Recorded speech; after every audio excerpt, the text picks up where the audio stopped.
Bismillahirrahmanirrahim. Assalamualaikum warahmatullahi wabarakatuh. Apa kabar teman-teman? Ketemu lagi sama kita di presentasi mata kuliah Pengauditan Pengelolaan Data Elektronik kelas 8A, Program Studi Akuntansi, Fakultas Ekonomi dan Bisnis, Universitas PGRI Madiun. Perkenalkan, kami dari kelompok 1 yang beranggotakan Indah Widiawati NIM 021, Rindi Kartikasari NIM 026, Nabila Melina Nagani NIM 027, Firdianti Nurasiza NIM 031, dan Afrilifa Arin NIM 036. Kami akan mempresentasikan bab 4 mengenai manajemen risiko. Berikut presentasi dari kelompok kami, selamat menyaksikan. Assalamualaikum warahmatullahi wabarakatuh. Perkenalkan, nama saya Rindi Kartikasari, NIM 26, akan menjelaskan tentang resiko. Resiko didefinisikan sebagai ketidakpastian yang mungkin dapat menghasilkan kerugian, di mana resiko dalam proses audit adalah kemungkinan yang terdapat kesalahan saji material dan tidak dapat dideteksi oleh prosedur audit yang telah dilakukan auditor pada asersi di tingkat saldo rekening atau transaksi. Sedangkan risiko dalam proses manajemen menurut Arthur Williams adalah suatu variasi hasil-hasil yang dapat terjadi selama periode tertentu atau profitabilitas sesuatu hasil yang berbeda dengan yang diharapkan. Selanjutnya, saya akan menjelaskan tentang kategori risiko. Kategori risiko dibedakan menjadi 4 macam. Yang pertama adalah risiko dari sudut pandang sumbernya, yaitu internal dan eksternal. Yang kedua, risiko dari sudut pandang penyebab, yaitu keuangan dan operasional.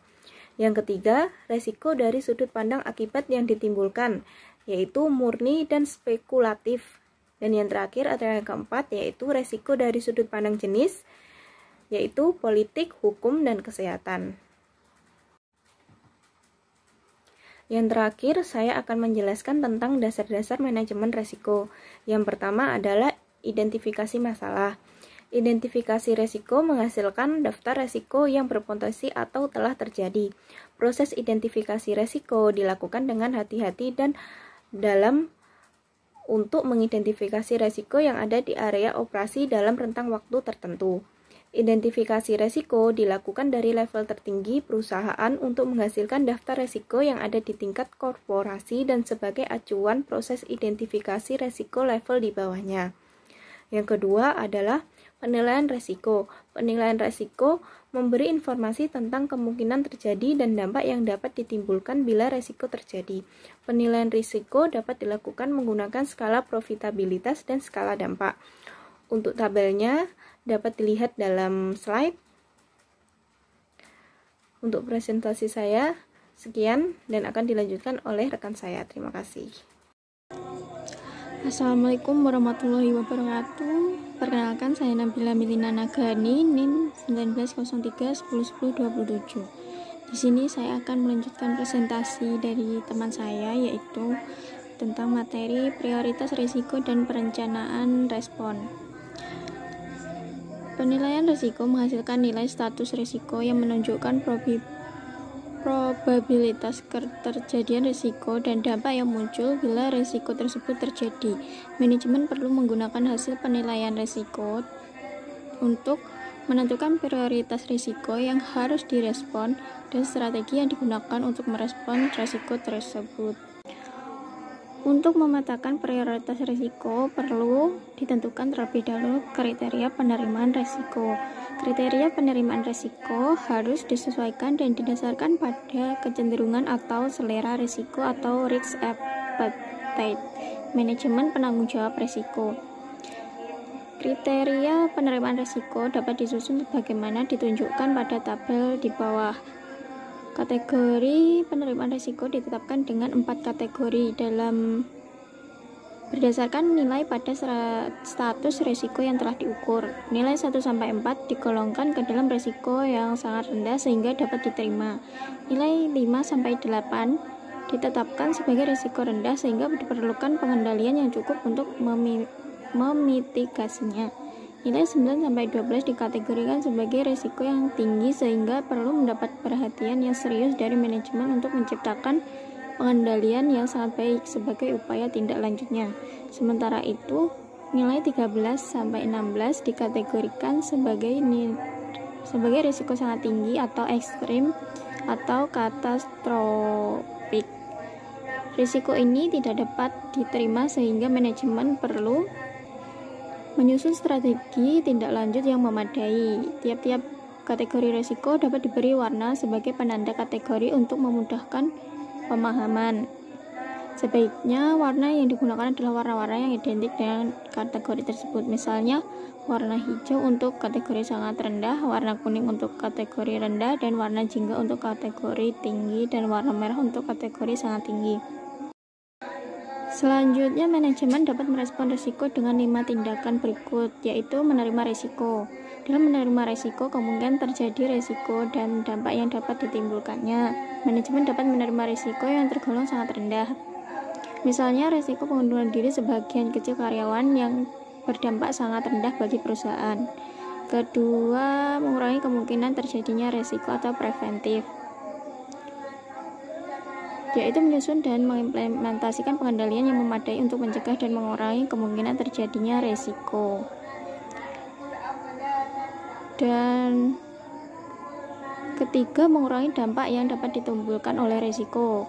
Ini memungkinkan terjadinya mitigatif atau disebut dengan menyiapkan prosedur penanggulangan dampak risiko, misalnya dengan menggunakan lindung nilai harga komoditas bahan baku. Yang keempat, berbagi risiko, yaitu dengan membagi risiko dengan pihak lain, misalnya dengan menggunakan asuransi kebakaran untuk gedung atau bangunan. Yang kelima, menghindari risiko, yaitu menghindari atau mencegah terjadinya risiko, misalnya dengan menerapkan prinsip keselamatan jiwa dalam Selanjutnya, ada pemantauan risiko. Pemantauan risiko dapat dilakukan secara periodik sesuai dengan kondisi lingkungan internal maupun eksternal organisasi. Untuk organisasi yang lingkungannya cenderung statis, maka pemantauan risiko dapat dilakukan tiap tahunnya atau beberapa tahun. Sementara itu, untuk organisasi lingkungannya yang dinamis, maka pemantauan perlu dilakukan dalam periode yang lebih pendek, misalnya semesteran atau triwulan. Bahkan untuk organisasi yang lingkungannya sangat dinamis, tidak tertutup kemungkinan dilakukan pemantauan secara real time.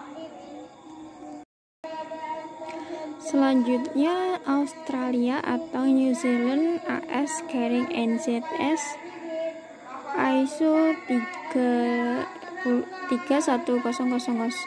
2009 Risk Management. Terdapat banyak standar manajemen risiko yang dipakai di dunia, seperti Canadian Risk Management atau CRM, Australia atau New Zealand AS atau NZS ISO 31000 2009, SOSO Enterprise Risk Management, dan standar yang disusun oleh lembaga lainnya. Dari berbagai standar yang telah dikeluarkan oleh berbagai negara dan lembaga tersebut, standar Australia atau New Zealand AS atau NZS ISO 31000 2009 dan COSO Enterprise Risk Management yang banyak diterima secara umum. Oleh karena itu, bab ini akan memaparkan kedua standar Australia atau New Zealand AS Carrying NZS ISO 31000 2009 Risk Management merupakan standar manajemen risiko yang diterbitkan oleh Australia dan Selandia Baru. Standar ini diterbitkan pertama kali pada 1995, direvisi pada 2004, dan direvisi terakhir pada 2009 dengan mengadopsi ISO 31000 sehingga dikenal dengan AS Carrying NZS ISO 31000 2009. Sekian presentasi dari saya, selanjutnya akan dijelaskan oleh rekan saya. Wassalamualaikum warahmatullahi wabarakatuh. Assalamualaikum warahmatullahi wabarakatuh. Saya Ferdianti Nuraziza, NIM 31, akan menjelaskan sedikit mengenai proses manajemen risiko dalam AS atau NZS ISO 31000 tahun 2009. Di dalam AS atau NZS ISO 31000 2009, manajemen risiko terdiri dari 7 proses utama, yang mana pada dasarnya proses manajemen risiko dalam AS atau NZS ISO 31000 tahun 2009 memiliki beberapa kesamaan dengan proses yang telah dijelaskan dalam dasar-dasar manajemen risiko. Tetapi AS atau NZS ISO 31000 tahun 2009 memiliki 3 proses yang tidak ada dalam dasar-dasar manajemen risiko, yaitu proses komunikasi dan konsultasi, penyusunan konteks, serta pemantauan dan peninjauan. Berikut adalah penjelasan dari proses manajemen risiko. Yang pertama yaitu ada konsultasi dan komunikasi, di mana dalam proses manajemen risiko membutuhkan konsultasi dan komunikasi dengan pemegang saham internal secara tepat pada setiap tingkatan maupun keseluruhan proses manajemen risiko. Tujuan penanggung jawab merupakan perwujudan dari tujuan para pemegang saham. Yang kedua yaitu menyusun konteks. Sebelum melakukan proses penilaian risiko, manajemen menyusun konteks manajemen risiko, baik internal maupun eksternal saat proses berlangsung, dan kriteria dari evaluasi risiko harus disusun dan struktur analisis harus didefinisikan. Yang ketiga yaitu mengidentifikasi risiko. Dalam proses identifikasi risiko, manajemen mengidentifikasi di mana, kapan, mengapa, dan bagaimana kejadian risiko dapat dicegah dan menurunkan kecurangan serta meningkatkan kemungkinan pencapaian tujuan. Yang keempat yaitu ada menganalisis risiko. Daftar risiko yang diperoleh dari proses identifikasi risiko dianalisis dengan mengidentifikasi dan mengevaluasi pengendalian yang sedang berlangsung dan memperkirakan kemungkinan keterjadian risiko dan akibat yang mungkin timbul dari risiko tersebut. Dan analisis tersebut harus memperhatikan akibat dan bagaimana hal tersebut dapat terjadi.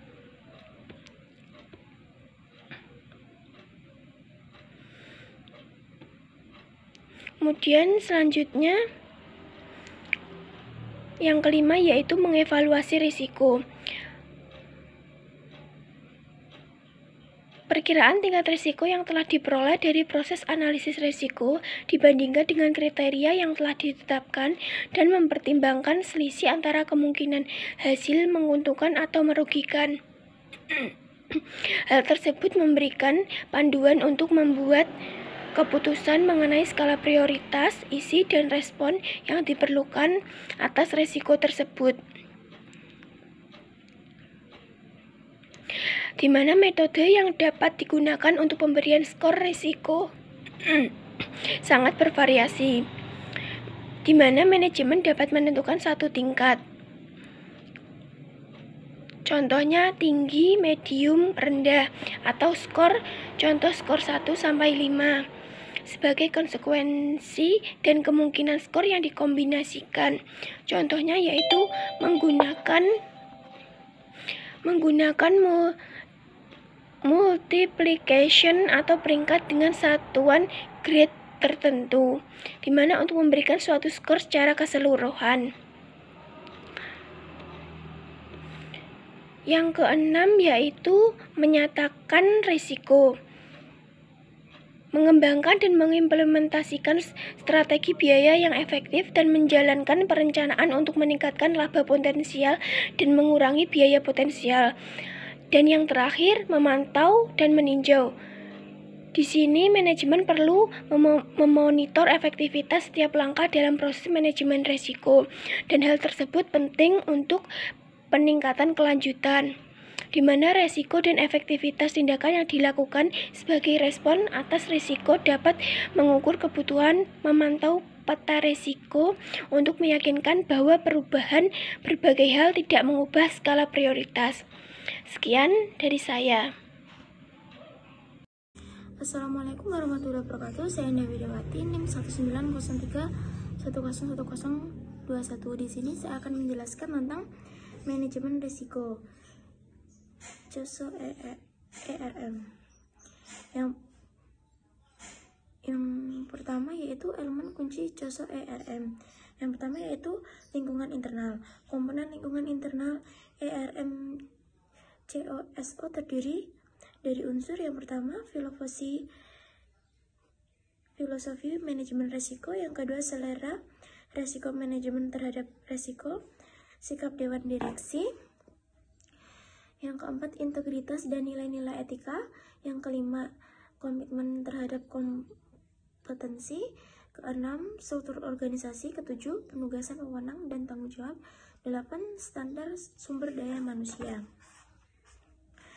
Yang kedua yaitu menetapkan tujuan. Perusahaan harus menetapkan tujuan dan sasaran strategis yang sesuai dengan visi dan misinya. Tujuan dan sasaran tersebut harus meliputi efektivitas dan efisiensi operasi, pelaporan keuangan, dan kepatuhan terhadap peraturan. Yang ketiga yaitu identifikasi risiko. Dalam usaha pencapaian tujuan, perusahaan mungkin menghadapi kejadian yang dapat mempengaruhi implementasi strategi dan pencapaian tujuan dan disebut risiko. Yang keempat yaitu penilaian risiko. Penilaian risiko memberikan informasi yang memungkinkan perusahaan untuk mempertimbangkan efek risiko potensial yang telah diidentifikasi terhadap prestasi perusahaan dalam pencapaian tujuannya. Yang terakhir, yang keempat yaitu respon risiko. Setelah mengidentifikasi dan menilai risiko perusahaan, menyusun dan menjalankan respon atau risiko yang signifikan. Respon tersebut dapat berubah menghindari risiko, mengurangi risiko, menambah risiko, dan menerima risiko sebagaimana telah dijelaskan pada bagian ini. Selanjutnya yaitu ada kegiatan pengendalian. Kegiatan pengendalian adalah kebijakan atau prosedur yang diperlukan untuk memastikan tindakan terhadap risiko yang diidentifikasi. Setelah memilih respon risiko yang memadai, perusahaan harus menyiapkan aktivitas pengendalian yang diperlukan untuk memastikan bahwa respon terhadap risiko dijalankan secara tepat dan efisien. Yang terakhir yaitu informasi dan komunikasi. Dalam 8 komponen manajemen risiko yang tergambar dalam kubus COSO ERM merupakan rangkaian proses yang berhubungan. Oleh karena itu, diperlukan jalur informasi dan komunikasi yang dapat menghubungkan tiap rangkaian proses tersebut. Assalamualaikum warahmatullahi wabarakatuh. Saya Fadlifa Arin, NIM 1903-101036. Saya akan melanjutkan presentasi dari rekan saya. Selanjutnya, pemantauan. Lingkungan eksternal dan internal yang mengalami perubahan dapat mempengaruhi dan mengubah risiko-risiko potensial yang dihadapi perusahaan. Oleh karena itu, manajemen perlu memantau perubahan risiko secara berkala. Pemantauan ini dapat dilakukan dengan berbagai aktivitas sebagai berikut. Yang pertama, pelaksanaan mekanisme pelaporan manajemen yang berkelanjutan. Yang kedua, pelaporan proses manajemen risiko secara periodik atau memantau aspek-aspek kunci risiko. Yang ketiga, pemantauan dan pelaporan status temuan audit di internal dan audit eksternal secara berkala. Keempat, pembaharuan informasi risiko yang disebabkan adanya revisi peraturan pemerintah, perubahan tren industri, dan perubahan kondisi ekonomi. Selanjutnya, peranan audit internal dalam manajemen risiko. Standar Kerja 2021-2020 menyebutkan bahwa aktivitas auditor internal harus mengevaluasi efektivitas manajemen risiko dan kontribusi dalam peningkatan proses manajemen risiko. Standar ini mengharuskan auditor internal untuk mengikuti perkembangan risiko di samping tetap menjalankan peranan jaminan independen. Terdapat beberapa alternatif peran yang dapat dilakukan oleh auditor internal dalam manajemen risiko, yaitu sebagai berikut. Yang pertama, melakukan audit atau peninjauan atas proses manajemen risiko yang dilakukan oleh manajemen. Yang kedua, memberikan dukungan aktif yang berkelanjutan terhadap proses manajemen risiko.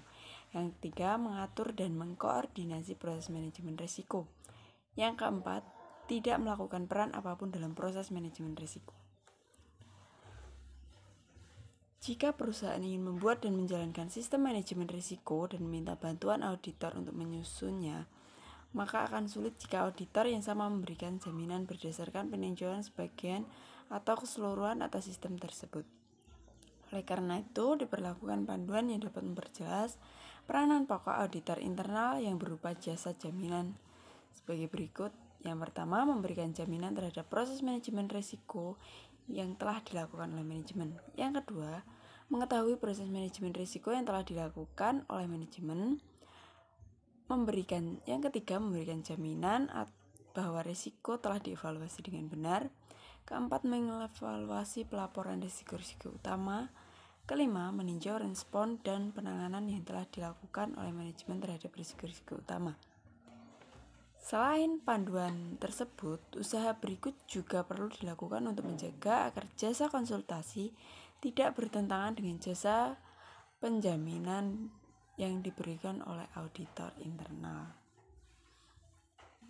Berikut yang dapat saya sampaikan. Demikian presentasi dari kelompok kami. Apabila ada salah kata, kami mohon maaf. Wassalamualaikum warahmatullahi wabarakatuh.